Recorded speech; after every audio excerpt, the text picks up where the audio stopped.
আজ আমি তোমাকে মেরেই ফেলবো। আজ কেউ তোমাকে বাঁচাতে পারবে না।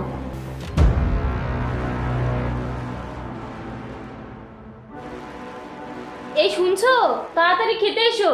আজ আমি তোমার প্রিয় খাবার রান্না করেছি।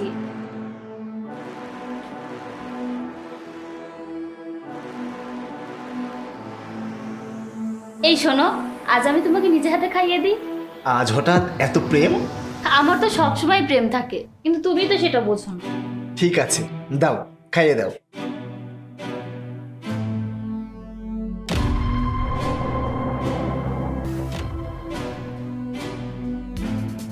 এই নাও।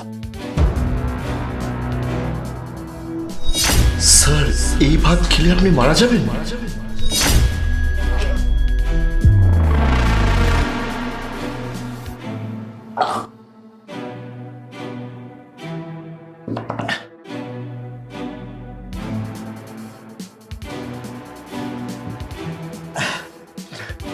আসলে হঠাৎ করে আমার কেমন যেন বমি লাগছে, তাই ভাতটা ফেলে দিয়েছি। আচ্ছা ঠিক আছে, আমি তোমাকে আবার খাবার দিচ্ছি। হ্যাঁ ঠিক আছে, দাও।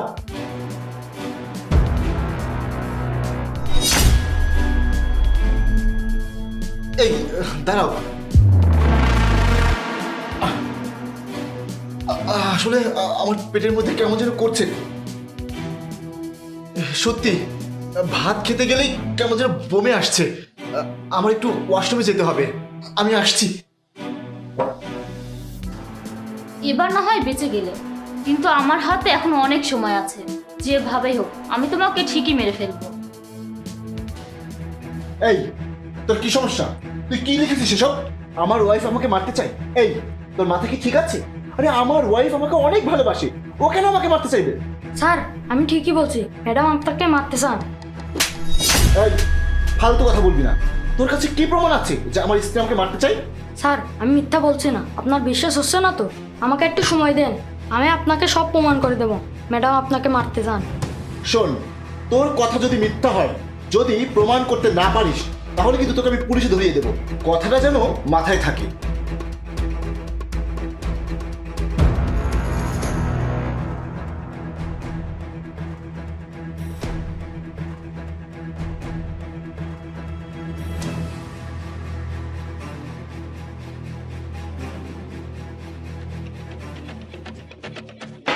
দুধ নিয়ে এসেছো?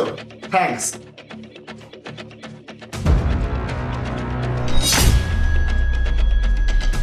কি হলো, খাও।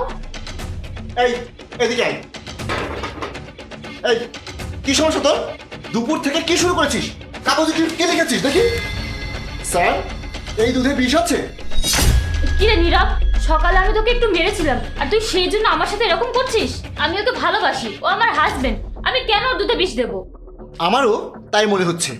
নিশ্চয়ই ওর মধ্যে কোনো সমস্যা আছে। ও চাই তোমার আর আমার মধ্যে কোনো ঝামেলা হোক, তাই ও এসব করছে। দুপুরে বলেছে খাবার খেলে মরে যাবেন, এখন বলছে দুধে বিষ আছে। এই, তোর কি সমস্যা? এই, তুই যে বললি দুধে বিষ আছে, এই নে, এই দুধ খেয়ে প্রমাণ কর যে দুধে বিষ আছে। স্যার, আমি কেন খাবো? এ বিষ খেয়ে আমি কেন মরবো? আপনি ম্যাডামকে দুধ খেয়ে প্রমাণ দিতে বলেন যে এই দুধে বিষ নেই। আচ্ছা, তুই যখন বলছিস এতে বিষ আছে, আর আমার স্ত্রীর উপরে আমার অনেক বিশ্বাস আছে। আচ্ছা অপু, তুমি এটা খাও, এটা খেয়ে প্রমাণ দাও যে এই দুধে বিষ নেই। তুমি আমাকে বিশ্বাস করো না? ও বলেছে তাই এই দুধ আমাকে খেতে হবে। তুমি এই দুধ খেয়ে ওকে বুঝিয়ে দাও যে তুমি আমাকে বিশ্বাস করো। আরে, এই দুধে যদি বিষ না থাকে তাহলে তোমার খেতে সমস্যা কি? তুমি খেলেই তো প্রমাণ হয়ে যায় ও তোমার নামে মিথ্যা অপবাদ দিচ্ছে। তুমি সেটা কাটিয়ে নাও। নাও, খেয়ে নাও। না না, আমি এই দুধ খেতে পারবো না। কেন পারবে না? খা বলছি। আরে আমি বলছি তো আমি দুধ খাবো না। এখন বুঝতে পেরেছি তুমি কেন এই দুধ খাবে না। তার মানে নীরব ঠিকই বলেছে, এই দুধের মধ্যে বিষ মেশানো আছে। হ্যাঁ, এই দুধে বিষ আছে। আমি তোমাকে মেরে ফেলতে চাই, কারণ আমি তোমাকে না অন্য আরেকজনকে ভালোবাসি। তোমাকে যদি বলতাম আমাকে ছেড়ে দাও, তুমি কখনোই আমাকে ছাড়তে না। তাই আমি ভেবেছিলাম যে আমি তোমাকে মেরে ফেলবো, কারণ তুমি আমাকে অনেক ভালোবাসো আর তোমার এই মায়া কখনোই ছাড়বে না। তাই এটা করতে আমি বাধ্য হয়েছি। ও আচ্ছা, তুমি ইচ্ছাকৃত ভাবে আমাকে মেরে ফেলার জন্য এই দুধে বিষ দিয়েছো। এই, আমি তোমার কি ক্ষতি করেছি? তোমাকে আমি ভালোবাসি, এটাই আমার দোষ। তুমি আমার ভালোবাসা না বুঝে অন্য প্রেমিকের জন্য আমাকে বিষ খেয়ে মেরে ফেলতে চাও। অন্য কাউকে ভালোবাসলে আমাকে বিয়ে করেছো কেন? পরিবারের চাপে বিয়ে করেছি। বাবা তার মরা মুখ দেখার কসম দিয়েছিল, তাই আমি বাধ্য হয়েছিলাম। তোমাকে আমি আগেই বলতে চেয়েছিলাম, কিন্তু সেই সুযোগটা তুমি আমাকে দাওনি। হুট করে তুমি বিয়ে করলে। আমার বয়ফ্রেন্ড গরিব, তাই আমি প্ল্যান করেছিলাম যে তোমাকে মেরে তোমার সবকিছু নিয়ে আমি ওর সাথে সংসার করব। Good plan. তো এখন জেলে যাও, আমি তোমাকে কখনোই ক্ষমা করব না। তুমি আমাকে মেরে অন্যের সাথে সংসার করবে, সেটা তো আমি হতে দেবো না। আর আমিও তোমার সাথে আর সংসার করব না। এখন তোমার ঠিকানা জেল। নীরব, আমি তোকে ভুল বুঝেছিলাম, তুই আমাকে ক্ষমা করে দিস। আজ থেকে তুই আমার ভাই, আজ থেকে তোর সব দায়িত্ব আমার। আর আমার জীবন বাঁচানোর জন্য তোকে অনেক অনেক ধন্যবাদ ভাই।